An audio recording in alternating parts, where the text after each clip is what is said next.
the first thing you need is faith. If you have faith, your hope will not fail you. The problem that most of the young people have is that they give up so easily because they want it quick. They want it easy. If you are resilient and your faith does not fail you, you will find yourself smiling at the end of the journey. And so you keep fighting. Don't give up. No matter how difficult it is, you know what you want. Pray until something happens. Pray until something happens. Beautiful. And you keep working towards it. And eventually it is going to happen because God actually answers every prayer.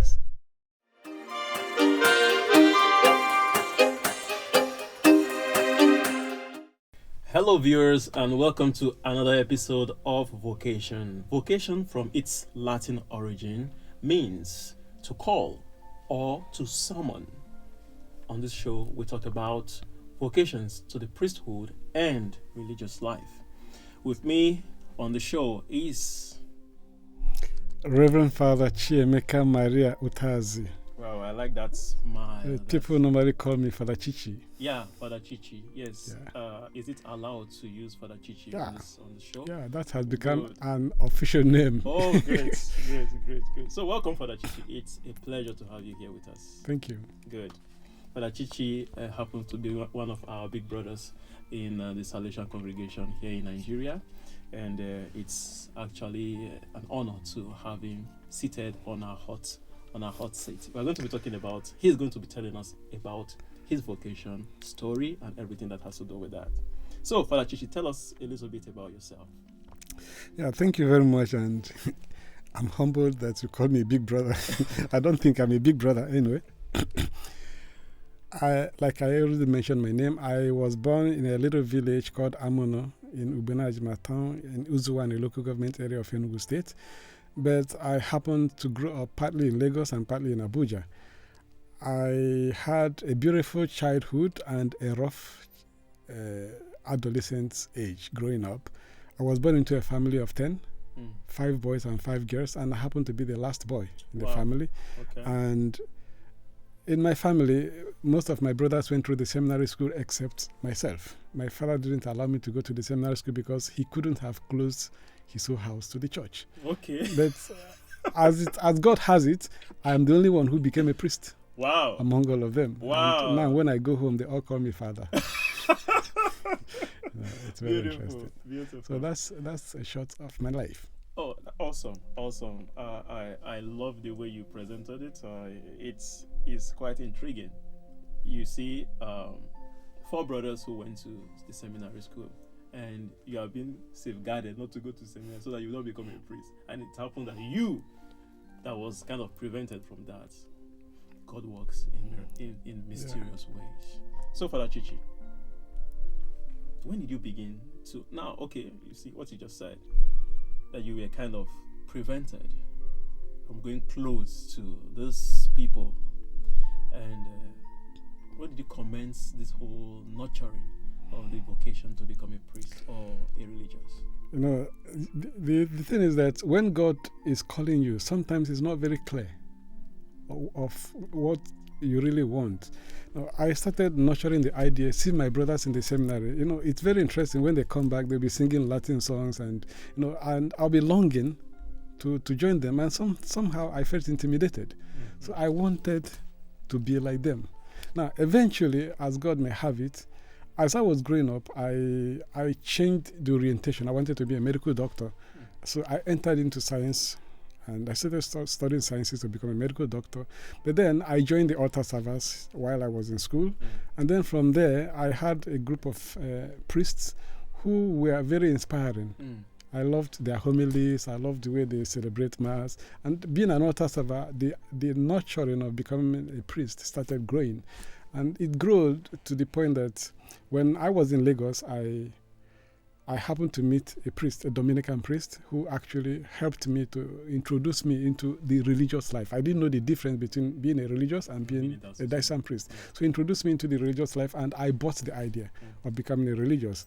And while I was in Abuja, I wrote a letter and I duplicated the letter to practically I went to this magazine they call Ambassador. I copied all the addresses and I sent the same letter to almost all the congregations I found in that Ambassador. And many of them responded. All the male congregations. Of course, I'm not a woman. And then most of them actually responded positively. And then I began to go for interviews. I went to the Dominicans. They admitted me. I loved them because of their habits, the hood and the black and the white. So they admitted me. I went to the Jesuits and they admitted me. The letter that I detested most was the letter from the Salesians. Because when I saw the letter, it started talking about technical school, and I never wanted to be an engineer, and I didn't want to have anything to do with anything technical. Now, actually, I took the letter and I threw it away. Now, it happened that we were building a church in our parish in Abuja, and my parish priest had to send me to a school, Don Bosco, to go and see if they can build the pews and the doors in our church. And I also had a Muslim boy that I was actually assisting in his education. So I was looking for a school to send him. So when I approached my parish priest, he told me, you can go to Ondo. There is a school in Ondo. So you can see if you can send the boy there. And you can also see if they can come to help us to build our pews. This is Holy Family Catholic Church at Gwarimpa in Abuja. They are SMAs. So eventually I came, and when I came there, I was impressed with what I saw. I saw Father Silvio and Father Italo driving tractors, and I was so immersed. And the same day I came, I met Father Raphael Iroman. So it's very interesting. And I stayed. Oh my God. That's how my life changed. Wow, beautiful. You know, I was telling you that we have something in common. When I read the same Ambassador, you know, that calendar where you have all the addresses of the religious life, religious congregations and all of that. So I got the letter from Don Bosco, and it was technical school. Too long. First of all, too long. Yeah. I was just like, what will be this one now? I practically threw it away. Like, I did the same. I threw it away. So it was not later, after I've gone to these other ones searching, my other brother was like, that one that you threw away, why not just go and check it again? That was it all. Went to check it. Okay, let me just go. Let me just go like what I do with these other ones. That was how I came to the oratory on that day. Father Aja Emmanuel was the one that saw me at the gate with my bags. And he ran to me. Are you here for the come and see? I said, yes. He took the bags from me. Come on, let's go. That alone already made me, wow, like, is there a place like this on earth? And seeing young people running around, I love the whole idea. It's not about me, it's about you today. So let's go. So can you give us a rundown of your vocation journey from the beginning to... Yeah, like I said, when I came to Ondo, the first experience I had with the Salesians, I was very impressed. So I went back, I gave a report, and I told Father, I found the place where I belong. So I came back again. Of course, Father Silvio was calling me on the phone. He was always calling, when are you coming? No, that calls, the phone calls actually were like, these people, they need me. You know, I felt valued. Yeah. So I came and, I met Father Raphael, and we started the life together. We started the journey on the same day. It was very interesting, and we've been close since then up to now. Now, from there, I did my Come and See. We were the first batch of Come and See because there was no Come and See. We started the Come and See together. Silvio. Yeah, with Silvio. He was using us for experiment. And then from there, we did our pre-novitiate still in Ondo. And then our novitiate still in Ondo. And then after our profession, we went to Tanzania. We studied philosophy in Tanzania for 3 years. And it was after philosophy that they separated us. Yeah. So I went to Ghana for my practical training. That's where I met you. We met together in Ghana. And from there, I came to Ondo, back to Ondo for studies. And then I did studies for 4 years. Mathematics. Right? Physics and mathematics. So I finished my studies. So I went to Ghana again to the provincial house in Ashaman. And then from there, I went for theology in Nairobi, Kenya. I did my theology for 4 years. And I came back to Ghana as a young priest. I was in Ghana for 2 years. And and I was working in the youth center and the assistant parish priest.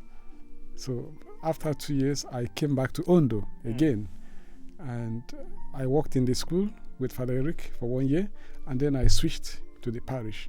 I became assistant parish priest for 3 years, and then I moved from Ondo to Akure, where I am now working as a health center director.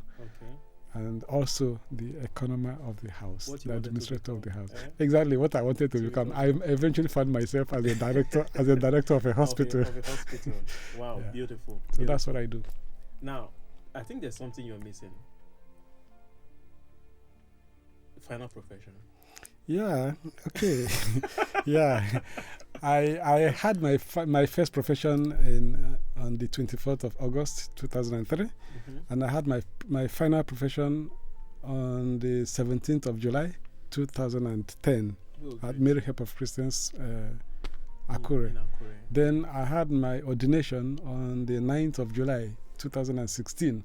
That is 16 years after I entered the congregation, because I entered in the year 2000. I was ordained in the year 2016. 16 good years. Being trained. 16 years. Yeah. Wow. And in the Diocesan Seminary, we have 9 plus 9. 7 years. 7, 8. Wow. So for 16 good years, you were. I was being nurtured, trainings, formation, and all of that. Beautiful story. The same question we used to ask everybody. Looking back, your vocation history, from the beginning, from childhood and all of that, to now, would you say you are, or could you say you are satisfied with your life? Yeah, definitely. Of course. If I am not happy, if I'm not satisfied, I wouldn't be here. I am a kind of person who is very true to myself. If I'm not happy, I wouldn't be here. So I am very happy with the choices I've made. I am very satisfied for being here, although it has not been easy. I wouldn't lie to you. At some point, many times, I wanted to leave. If both when I was in the formation, when I was in the seminary, I actually left, Silvio brought me back. And as a priest, as a young priest, there was a time that I was not finding it easy at all. It was really very, very, very difficult. Very difficult. But thank God, and they say that if you don't know how difficult it was, you will not value it at the end. So I'm happy. I'm very fulfilled. Great. Beautiful. Last words to our young people who want to be like you, who want to follow, who are thinking of this whole, they don't understand what is happening to them, and they are searching. They are the Samuels of today, and they're looking for an ally to direct them and all of that. What are your words for these young people? Now, my advice to the young people is very simple. Like I said, I had a beautiful childhood and a rough time growing up. I was a businessman. I was an apprentice. That's what they call boy in the Igbo language. So I did it in Lagos, and I didn't finish it. I wasn't settled, but I became a businessman, and I was succeeding.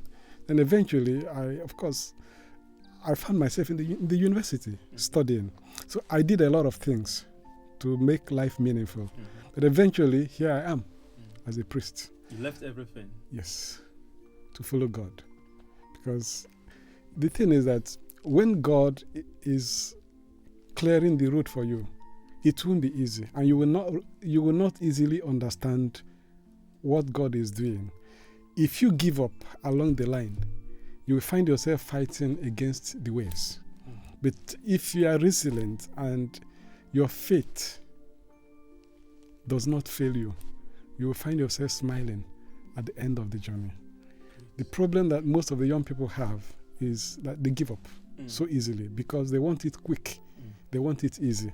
But if you don't give up and you keep fighting, you will win. Victory will always be yours. So what I would always tell the young people is, the first thing you need is faith. If you have faith, your hope will not fail you, because your faith will always sustain your hope. And so you keep fighting. Don't give up. No matter how difficult it is, you know what you want. Pray until something happens. Pray until something happens. Beautiful. And you keep working towards it. And eventually it is going to happen because God actually answers every prayers. God answers every prayers. Burn your knees. Not just your knees. Walk towards your dream. And your dream will be fulfilled.